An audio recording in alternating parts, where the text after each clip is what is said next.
چالنجی که خیلی جالب هست که ما ببینیم که آیا سیستم‌های هوش مصنوعی میتونن مسائل ریاضی که سوالات المپیاد هست رو حل بکنن یا مسائل مربوط به کامبیناتوریکس که یه استراکچر خیلی خاصی ندارن برای حل کردنشون. این یکی از چالنجایی است که خیلی برام جالبه که ببینیم که چجوری میتونیم این مسئله رو حل بکنیم.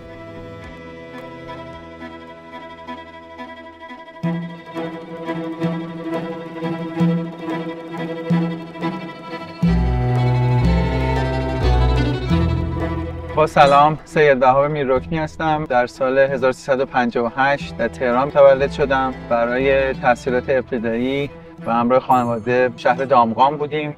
بعد اومدیم سمت شهر کرج. اونجا به مدرسه شهید سلطانی برای استعدادهای درخشان کرج اونجا بودم. در طول مدت دبیرستان کامپیوتر ساینس رو اونجا یاد گرفتم.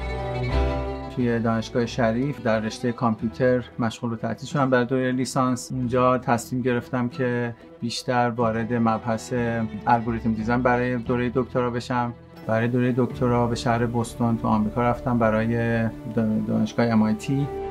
برای کارهای تحقیقاتی صنعت به شرکت آمازون رفتم. بعد از اونجا به سمت مایکروسافت ریسرچ برای تحقیقات اینترنت و ادورتایزینگ اونجا آشنا شدم. 2 سال مایکروسافت بودم و الانم حدود 16-17 سال هست که در شرکت گوگل مشغول به کارم در قسمت ریسرچ گوگل. زمینه‌های کاری که در این مدت انجام دادم 3-4 تا زمینه کاری بوده که در 16 سال گذشته مثلا یه لارج اسکیل دیتا ماینینگ اریا یا لارج اسکیل گراف ماینینگ که ما اونجا دیتاهای خیلی بزرگی رو آنالایز می‌کنیم یا به صورت نتورک. قسمت دوم مربوط به مثلا مارکت الگوریتم میشه که به ادورتایزینگ و مارکت های دیگه ربط داره و قسمت سوم به لارج اسکیل اپتیمیزیشن یا بهینه‌سازی در اسکیل. الانم هم به عنوان لید جمینای در زمینه دیتا مشغول به کار هستم و در زمینه الگوریتمیک افیشنسی و زمینه‌های مختلف مربوط به جنراتیو AI هم که خیلی حالا یا الگوریتمی هستن یا لود بالانسینگ سرورینگشون باشه. در این زمینه‌ها هم الان خیلی خودم و تیمم فعال هستیم، مخصوصا برای زمینه‌هایی که سیستم‌ها برای حل مسائل ریاضی سخت یا مسائل کدینگ. در طول کل ریسرچ هم این مسئله که الگوریتم‌های طراحی کامپیوتر پرکتیس مهم باشه برام خیلی مهم بوده و اینکه برای حل مسئله بهترین راه حل ممکنه روش‌های مختلفی رو باید ازش استفاده بشه که همه اینها به صورت الگوریتم میتونن نمود پیدا بکنن. الان هم به طور خاص VP ریسرچ هستم. VP پوزیشنه که به خاطر کارهای تکنیکالی که کردم به این رده رسیدم. یکی از زمینه‌های الگوریتمی که بسیار در پردازش داده‌های بزرگ کمک می‌کنه مسئله لوکال سنسیتیو هشینگ هست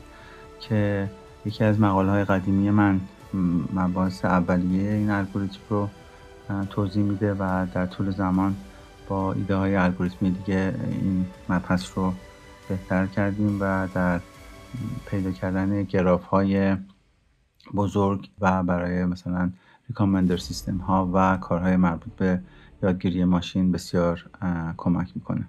بالاخره این 2 تا روی سکه است که هوش مصنوعی میتونه ما رو برای انجام یه سری کارها خیلی سریعتر انجام بدیم و این به ما کمک میکنه و از اون طرف هم اگر همه کارمون دست هوش مصنوعی بدیم، اینکه مغزمون رو ترین کنیم که یه سری کارا رو بتونه انجام بده، کمتر و کمتر اتفاق میفته. اسم الگوریتم از یک دانشمند مسلمان به نام الخوارزمی میاد. اولین الگوریتم هایی که توی کتاب‌هاشون اینها بوده، خیلی دانشمند قوی هم بوده توی این زمینه‌ها و زمینه‌های جبر و اینها و کلا اینکه اسم این مبحثی که من حالا خیلی بهش علاقه دارم و توش کار میکنم ریشه هاش از کشور از یک دانشمند مسلمان میاد. خیلی جایزه مصطفی ربط داره. جوایزی که توی زمینه‌های مختلف توی کنفرانس الگوریتم توی سودا مثلا یکی از جوایز رو گرفتیم سالها پیش، 20 سال پیش. بعد توی کنفرانس KDD، توی کنفرانس EC Economics of Computation، کنفرانس PODC و توی زمینه اپتیمیزیشن چیزی که اون کمیته اون کنفرانس تصمیم گرفته بهترین پیپر رو به ما اختصاص داده.